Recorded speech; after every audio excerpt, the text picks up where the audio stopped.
wake up, wake up, wake up. Wake up, Africa.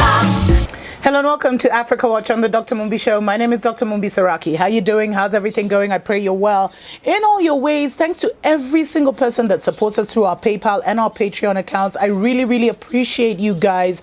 God, I can't, do a show without giving you guys a special shout out because you enabled us to do so much with this channel, and so much is coming, as I say. Exciting, exciting, exciting times ahead. So make sure you keep it right here on the Dr. Mumbi Show. So big news coming out of Nigeria. Nigeria has demanded $20 billion in back taxes from major oil firms.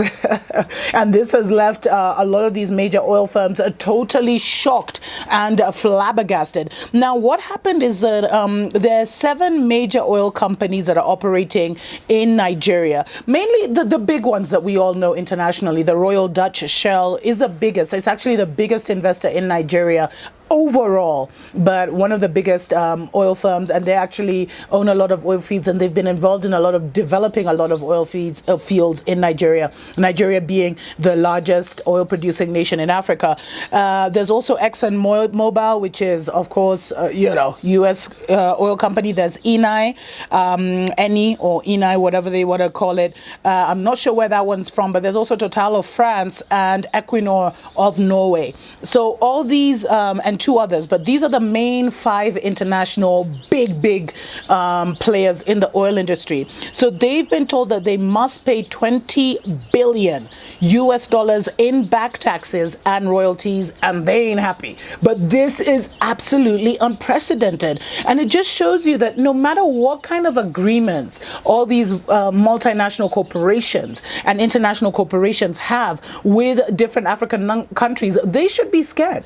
They should be aware. They should actually be streamlining, because enough is enough, and Africa is not going to allow itself to be exploited. And we've seen it. We've seen Zimbabwe privatizing a lot of the international diamond mines and gold mines that were owned by foreign companies after they rejected the creation of a state-owned company. We're seeing this a lot across the African continent, and I told you, we learn from each other. One thing happens in Nigeria, other African countries are watching, and they'll be doing the same thing. So this is really, really unprecedented. And one of the things that happens with oil, and I'll be showing you guys this interview I did on the sidelines of the African Union summit, where I met this Nigerian gentleman, Nigerian professor Bolaji, and he is actually the head of a corruption agency in Nigeria. And he spoke about how the multinational corporations were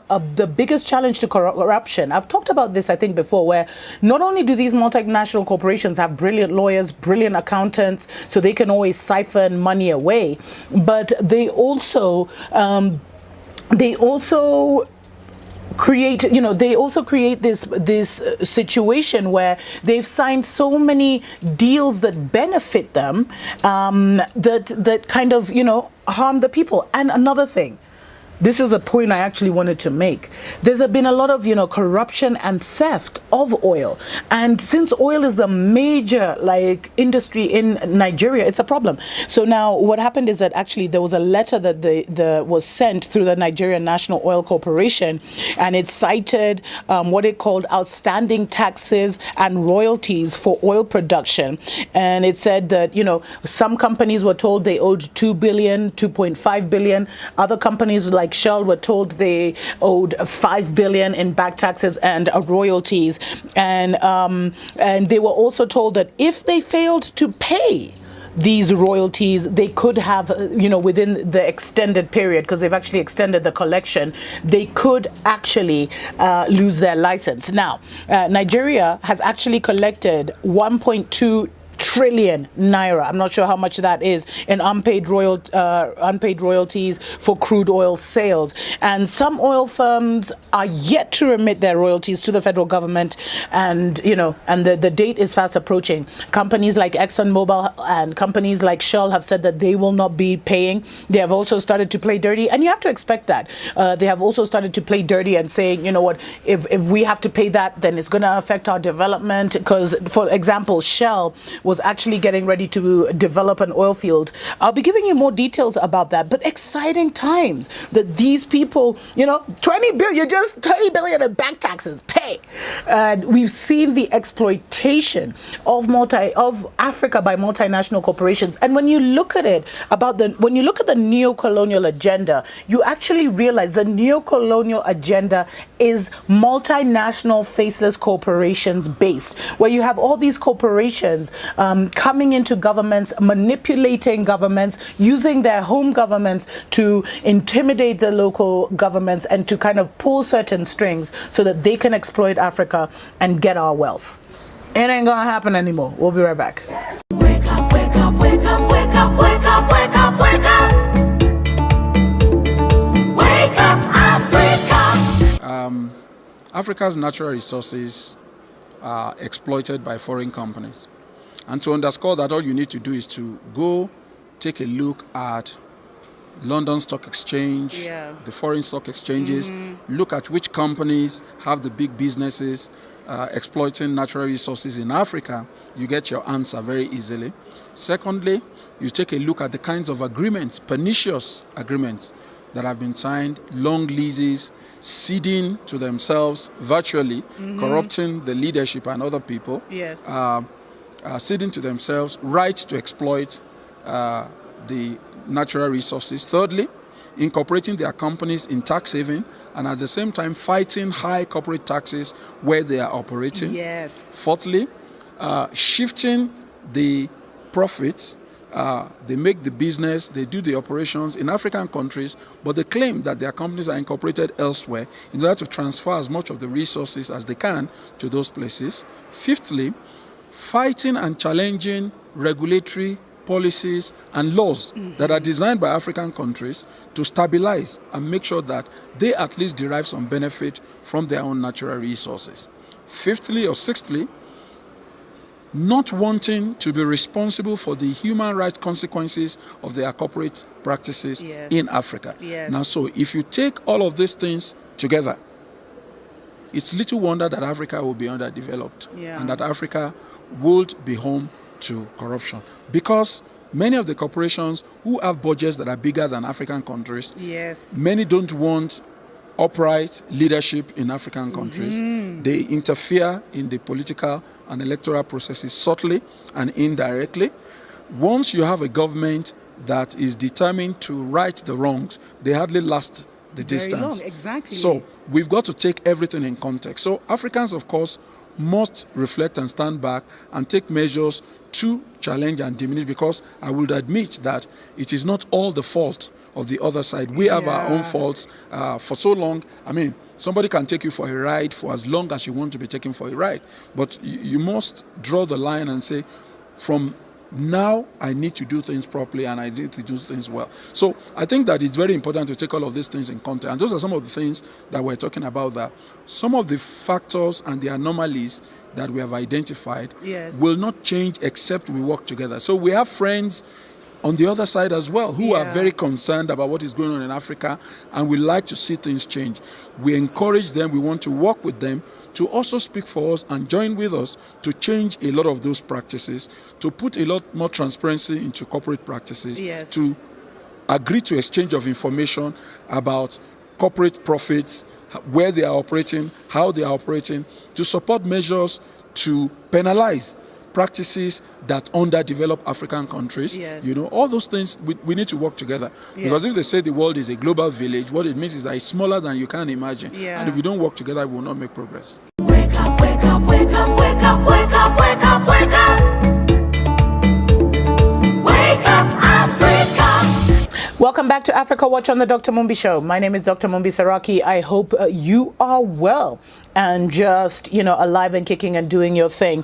So very, very interesting that what has happened in Nigeria. Nigeria has demanded 20 billion in back taxes from major oil firms. Now, Shell, which is the largest investor in Nigeria, they've said that they're going to dispute the charges.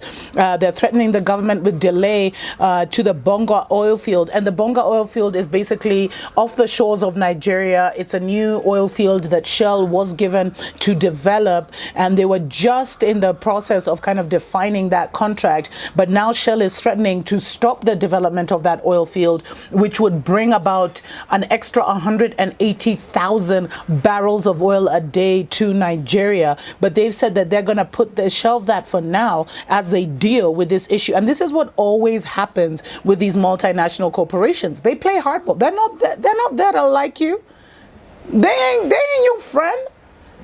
They're looking for any way to make a million, a billion. And they ain't going to give anyway. So, they've said that they'll review the final investment decision for the new Bonga oil field, and they'll see what happens. Now, Shell holds a 60% stake in the Bonga oil field, and Exxon owns 40%. Exxon has also threatened not to pay. Now, of course, companies were expected to dispute their respective claims. What will be interesting to see is whether the government will actually revoke the license of a lot of these major oil producing, of these major oil firms, and what kind of, reciprocate, what kind of what is it? Reciprocation, is that the right word? What will happen as a result? Will there be a backlash from the home nations of these companies? Because sometimes these companies are like the colonial spear, they're the neo-colonial spear of the home country. And it's very, very interesting to see what's going to happen. And you know what? A lot of people were saying, they were questioning the timing and the fact that this took place like a week or two before the elections that just took place in Nigeria. And they were saying that the government may have made a deal, because what happened actually, the reason this decision was reached is because the federal government of Nigeria met the state governments where these oil fields are based, and they talked about how, they hadn't been paid certain royalties and certain taxes because all the money was going to the federal government. And that's how now they seem to have come up with a deal, a backroom deal, where they said, you know what, yeah, a backroom where they said, yeah, a backroom deal. Where they said, okay, we're gonna give you guys, this much. Each state was probably promised something. Maybe even to give the election. Who knows? Because a lot of people are questioning. Nothing just happens. And a lot of people are questioning the timing. What is going to happen? This is very, very exciting to see. Nigeria demanding 20 billion in back taxes is going to be an interesting story as it unravels. Because the oil companies are not going to go quietly. And they're not just going to, submit. So I hope that Nigeria has a long game planned and that they know what's up. I don't know. I'm excited about what's happening in Africa. We're waiting for this revolution. We're waiting for this revival, but it's already happening. And when you tie together all these different stories that are happening in apparent isolation, where, Zimbabwe will take back its gold and platinum mines, and at the same time, Nigeria is now taxing these guys $20 billion. When you look at everything that's happening on the continent, there is a change coming. There is a revival underfoot. It's just simmering under the surface. And these are extremely exciting times. Don't forget to, always pray for Mama Africa and pray for the global African nation, because we are the inheritors of the promise that was made to our ancestors, that in our generation, justice will be served and Africa will arise. Oh. Wake up, wake up, wake up, wake up, wake up, wake up.